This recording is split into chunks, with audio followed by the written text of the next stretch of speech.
연일 계속되는 찜통더위에 대형마트와 전통시장의 희비가 엇갈리고 있습니다. 폭염에 울고 웃는 현장 취재했습니다. 대기업들이 고졸 채용을 늘리면서 특성화 고등학교의 취업률이 증가하고 있습니다. 울산시 교육청도 취업교육 지원을 강화할 방침입니다. 진화해수욕장 주변 원룸들이 불법 민박 영업에 나서고 있습니다. 휴가철 특수를 기대했던 농어촌 민박들은 손님이 없어 울상입니다. 부도로 14년 동안 방치됐던 울주군 장백 임대아파트 공사가 빠르면 다음 달 재개됩니다. 분양가만 적정하면 분양도 무난할 것이란 전망입니다. 민주통합당 대선 후보들이 울산 지역 경선을 앞두고 잇따라 울산에 방문합니다.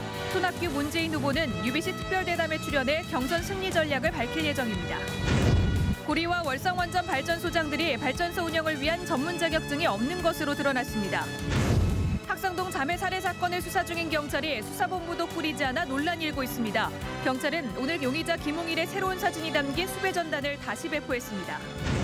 휴가철 물놀이 안전사고 예방을 위해 힘쓰고 있는 119 구조대 이정재 팀장을 피플앤 뉴스에서 만나봤습니다. 지난해 영국에서 170년 만에 발견돼 화제가 됐던 야광버섯이 가지산에 집단 서식하고 있는 것으로 나타났습니다. 여러분 안녕하십니까? 8월 3일 금요일 UBC 프라임 뉴스입니다. 연일 계속되는 폭염에 대형마트와 전통시장의 희비가 엇갈리고 있습니다. 냉방기가 가동 중인 마트는 손님들로 붐비고 있지만 전통시장엔 사람들의 발길이 또 끊겼다고 합니다. 보도에 김규태 기자입니다. 남구의 한 전통시장. 주부들의 발길이 한창 이어질 시간이지만 한산하기만 합니다. 더위를 식히기 위해 스프링클러까지 가동하면서 손님 맞이에 나섰지만 큰 효과를 보지 못하고 있습니다. 많이 더우니까 아무래도 좀 덜 오게 되죠. 예. 그리고 이왕이면 좀 해가 좀 떨어진 저녁 시간을 이용하게 되고. 인근의 전통시장도 사정은 마찬가지. 선풍기도 틀고 행여 생선이 상할까 연신 얼음도 갈아보지만 폭염 앞엔 역부족입니다. 찜통더위가 야속할 수밖에 없습니다. 사람들이 안 나오니까 매출도 뚝 떨어졌습니다. 재놓고 있으니까 막 섞고 이렇습니다. 절단입니다, 절단. 반면 에어컨을 가동하는 대형마트들은 폭염 특수를 누리고 있습니다. 방학과 휴가철을 맞아 이왕이면 시원하게 장을 보겠다는 손님들이 몰려들고 있습니다. 전통시장이 좀 저렴하긴 한데요. 마트로 오면 여름이다 보니까 더 시원하니까 전통시장을 안 가게 되죠. 전년 대비해서는 에어컨, 맥주, 캠핑용품 관련된 시즌 상품들이 작게는 30%에서 많게는 150%까지의 매출 상승폭이 컸습니다. 이처럼 유례없는 폭염이 계속되면서 야외에 노출된 전통시장과 실내 대형마트의 희비가 엇갈리고 있는데요. 실제 온도차가 얼마나 나는지 직접 측정해 보겠습니다. 정부 규제로 마트의 실내 온도는 26도에 이르지만 전통시장에 비하면 8도나 낮습니다. 폭염이 기승을 부리면서 가뜩이나 어려운 전통시장이 큰 타격을 입고 있습니다. UBC 뉴스 김규태입니다. 사업자 부도로 방치되어온 울주군 삼남 장백 아파트가 공사 중단 14년 만에 공사를 재개합니다. 분양가만 적정하면 분양 전망도 밝다는 분석입니다. 김익현 기자가 보도합니다. 사업 주체 부도로 14년간 방치됐던 삼남 장백 임대 아파트입니다. 무려 7차례 경매 끝에 지난해 말 부산 초정개발에 낙찰됐고 지난 3월 소유권이 이전됐습니다. 소유권 이전 5달 만에 공사 재개를 위한 첫 단추인 사업주 변경이 승인됐습니다. 울산시는 골칫거리였던 진입도로 문제가 해결된 데다 공사 현장에서 대치 중인 시공채권단과의 소송은 이 건과 별개라고 판단했습니다. 울산시는 별다른 문제가 없으면 이 아파트의 사업계획 변경 신청도 다음 달 안에 승인할 계획이라고 밝혔습니다. 이렇게 되면 상하수도와 가스 등 도시 기반 시설도 현 실정에 맞게 바꿀 수 있습니다. 공사 재개는 전진단하고 절차를 거쳐가지고 바로 준비할 수 있는 가대가 있습니다, 저희들. 하지만 현장에서 대치 중인 시공채권단과의 소송 문제가 완전히 해결되지 않아서 마찰의 소지는 남아 있습니다. 16개 동 1,540가구 규모로 추진 중이던 이 아파트는 지난 1998년 IMF 외환 위기 당시 공정 60% 상태에서 사업자 부도로 방치돼 왔습니다. 그 사이 인근에 KTX 울산역이 들어서면서 분양가만 적정하면 분양 전망도 밝은 것으로 부동산업계는 보고 있습니다. UBC 뉴스 김익현입니다.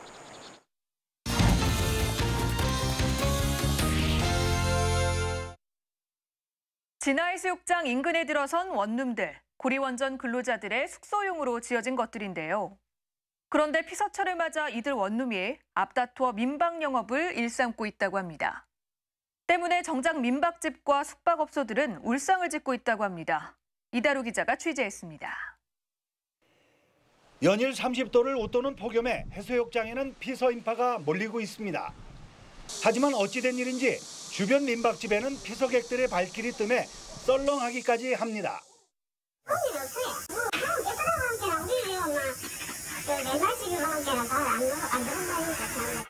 35곳에 이르는 인근 숙박업소들도 사정은 마찬가지. 예년 같으면 빈방이 없을 정도였지만 올해는 장기방 손님을 환영한다는 플랜카드를 내걸 정도로 어렵습니다. 피서객들을 겨냥한 원룸들의 불법적인 민박 영업으로 인해 기존 숙박업소들의 매출은 지난해보다 30% 이상 줄었습니다. 일부 숙박업소는 심각한 경영난으로 부도 위기에 몰린 것으로 알려졌습니다. 본격적인 피서철을 맞아 불법 민박 영업을 하고 있는 곳은 수십 곳. 당초 원전 근로자 숙소용으로 건립해놓고 불법 영업을 일삼고 있습니다. 청소년 혼숙이라든지 소방법에 대한 여러 가지 문제라든지 또 세금 제대로 안 내는 부분이라든지 이런 부분은 다 사업자 등록증이 없으면 다 그 불법 아니겠습니까? 원룸 업주들은 대출 손실을 줄이기 위해 어쩔 수 없이 민박 영업을 한다고 말합니다. 5억짜리 건물을 지으면 그 집 반은 다 대출이에요. 그러니까 그런 걸 알면서도 여름에는 할 수 없이 한 몇 번밖에 못 받아요. 불법 민박 영업이 판치면서 숙박업소들과 마찰을 빚고 있지만 단속의 손길은 전혀 미치지 못하고 있습니다. UBC 뉴스 이다루입니다. 한때 실업계로 불렸던 특성화 고등학교의 취업률이 높아지고 있습니다. 고졸 채용을 늘리는 정책에 기업들도 호응했기 때문인데 특성화 고등학교의 활기가 되살아나고 있습니다. 이영남 기자입니다. 울산 여상 3학년 박지혜 양은 최근 산업은행 취업에 성공했습니다. 입학 때부터 은행권 취업을 목표로 열심히 공부하고 자격증을 따며 준비한 결과입니다. 자격증 동아리 통해서 제게 필요한 것들을 준비해가면서 제가 원하는 곳에 대해서 취업하게 돼서 너무 좋았습니다. 이 학교는 고등학교 3학년 420여 명 가운데 80명이 취업했고 200여 명은 취업을 희망하고 있습니다. 대학 진학 대신 취업을 하겠다는 희망자는 70%로 늘어나 달라진 인식을 보여줬습니다.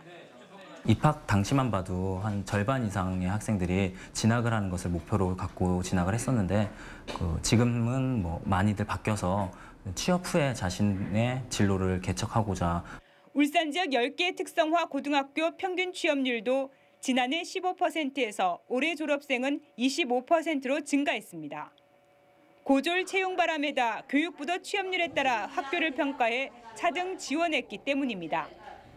기업들의 학자금의 영향으로 울산은 고졸 취업률이 낮았지만 시교육청도 특성화 고교의 취업 역량을 높이겠다고 밝혔습니다. 2학기부터 진로교육을 지원하는 커리어존을 모든 특성화 고교에 설치하고 중학교부터 진학과 취업 등 진로교육을 강화해 시행착오를 줄일 계획입니다. 특성화 고등학교에 지원하는 학생들의 지원율과 수준은 높아지는 추세여서 취업률 상승은 당분간 계속될 전망입니다.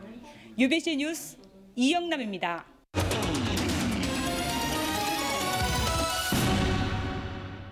민주통합당의 대선 주자들이 오는 26일 울산 지역 경선을 앞두고 잇따라 울산을 방문해 표심 잡기에 나섭니다. 손학규 후보는 오는 6일부터, 문재인 후보는 오는 7일부터 각각 1박 2일 일정으로 울산을 찾아서 UBC 울산 방송의 특별대담 대선 후보에게 듣는다에 출연하는 등 본격적인 투표 활동에 나설 계획입니다. 김두관 후보도 지난달 29일에 이어서 다음 주 후반쯤 다시 울산을 방문해 지지 기반을 넓혀나갈 예정입니다. 새누리당과 울산시가 오는 17일 울산에서 제19대 국회 개원 이후 처음으로 당정 협의회를 개최할 예정입니다. 울산시는 이 자리에서 울산 지역 현안 사업을 보고하고 울산시의 중장기 발전 계획에 대해 논의할 계획입니다. 새누리당 국회의원은 소관 상임위원회와 지역구를 감안해 내년도 울산 지역 주요 국비 사업을 할당하는 등 국비 예산 확보 방안에 대해 중점 논의할 방침입니다.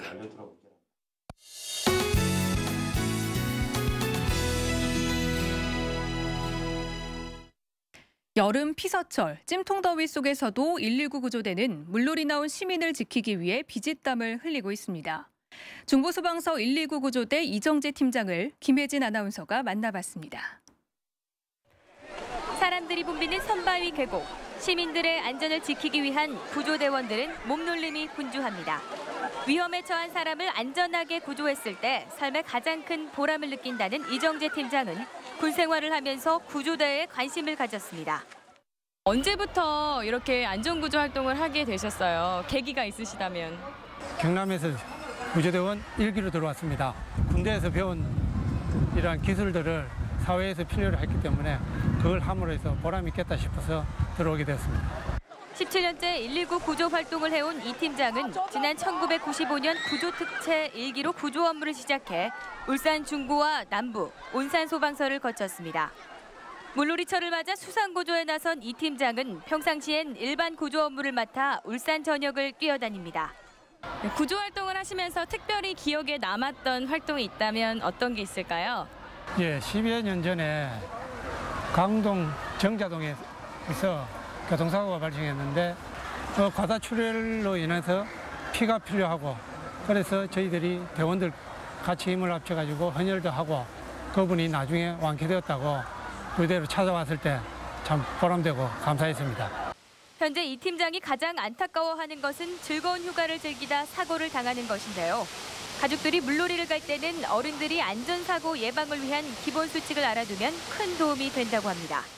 물놀이 할 때는 이 지정된 곳에서 부모님들과 함께 같이 와가지고 부모님들은 항상 아이들을 살필 수 있는 위치에서 물놀이를 할 수 있도록 해주는 것이 가장 안전하다고 저희들이 생각합니다.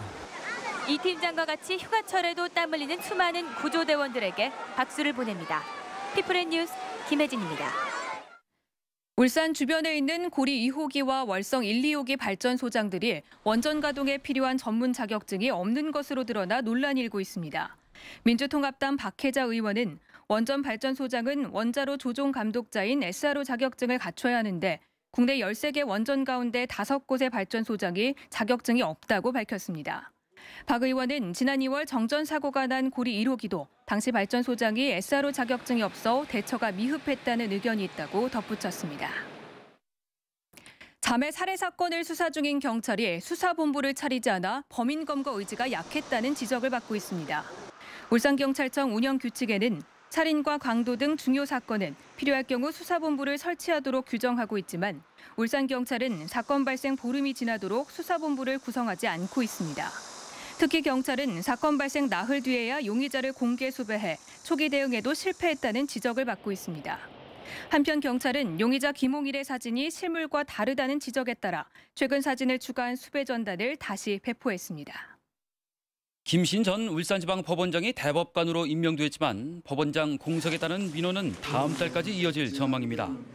대법원은 3명의 대법관이 공식 임명됐지만 다음 달 14일에 헌법재판관 2명의 임기가 끝나는 만큼 울산지방법원장을 포함한 후속 인사는 다음 달에 시행할 예정입니다.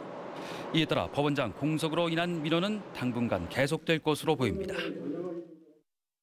음주운전으로 운전면허가 취소됐다면 택시운전 자격도 박탈할 수 있다는 대법원 판결이 나왔습니다.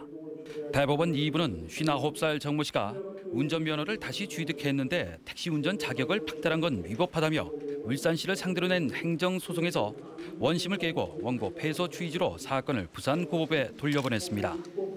택시기사인 정 씨는 3년 전 음주운전으로 운전면허가 취소된 뒤 다시 면허를 취득했지만 울산시가 개인택시 운송사업 면허와 택시 운전 자격을 취소하자 소송을 냈습니다. 모레부터 응급의료기관 응급실에는 전공의가 아닌 전문의가 직접 환자를 치료해야 하는 응급실 전문의 당직 제도가 시행되지만 차질이 불가피할 전망입니다. 울산대학교 병원과 동강병원 등 전문의 당직대가 도입되는 지역 응급의료기관 10곳은 당직 전문의 확보에 나서고 있지만 의사가 부족한 상태여서 차질을 우려하고 있습니다. 보건복지부는 당직 전문의가 응급실 근무의사의 진료 요청을 수용하지 않으면 200만 원의 과태료를 부과하고 해당 전문의에게는 면허정지 처분을 내린다는 방침입니다. 퇴근길 맑고 무더운 날씨 보이고 있는데요. 성경캐스터, 이번 주말에도 폭염 이어질까요? 네, 이번 주말 휴가 계획 많으시죠? 하지만 이번 주말에도 아주 무덥다는 점 기억하셔야겠습니다. 낮 최고 기온이 33도 이상 오르는 곳이 많겠습니다. 이렇게 주말에도 한낮에는 폭염이 이어지겠고 밤에는 열대야가 예상이 돼서 대비를 해보셔야겠는데요. 특히 낮 동안 햇살이 무척 강하게 내리쬐을 것 같습니다. 그늘에서 자주 휴식을 취하시고 물도 충분히 마시는 것 잊지 마셔야겠습니다. 다음은 자세한 전국 날씨입니다. 중부지방 대체로 맑겠지만 강릉은 구름 많겠습니다. 중부지방 주말에도 낮 최고 35도를 웃돌아 아주 무덥겠고요. 동해안 지역엔 강릉만 30도에 머물겠습니다. 남부지방도 어딜 가나 해가 쨍쨍하게 맑겠습니다. 낮 최고 내륙 지역은 36도 안팎의 극심한 폭염이 이어지겠고요. 부산과 제주는 그보다 조금 낮겠습니다. 영남 지방도 무척 맑은 날씨가 예상되고요. 낮 최고 밀양 36도, 포항 30도 등으로 동해안 지역은 더위가 주춤하겠습니다. 바다의 물결은 모든 바다에서 최고 2.5m로 일겠습니다. 다음 주에는 가끔 구름 낀 가운데 더위의 기세가 크게 약해질 전망입니다. 날씨였습니다.